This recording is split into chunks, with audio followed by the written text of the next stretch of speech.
রানী চমকে উঠল। এই প্রথম কেউ তার সামনে নীরব ভাষায় সত্য বলল। লীনা তখন নিজের ভিতরের আলো দিয়ে বানাল এক ছোট্ট ফুল, যা কথা বলে শুধু হৃদয়ের ভাষায়। সে বলল, তুমি চাইলে আমরা তোমায় ক্ষমা করি, শব্দ ফেরত দাও, মানুষ আবার হাসুক, কাঁদুক, বলুক ভুল হলেও, সত্য হোক। রানী চোখ বুঝল, তারপর বাতাসে হাত ছুড়তেই শহর জেগে উঠল।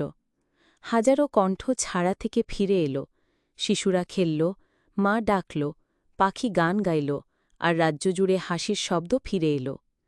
নীরবতার রানী নিজেই রুবিকে বলল, তুমি শুধু শব্দ ফেরাওনি, তুমি ভয়হীন সত্য এনেছ। এখন থেকে এই নগরীর রক্ষক হবে তুমি ও লীনা। রুবি ও লীনা নগরীর মাঝে দাঁড়িয়ে থাকল, আর বাতাসে একটাই শব্দ বাজল, ধন্যবাদ। Subscribe me.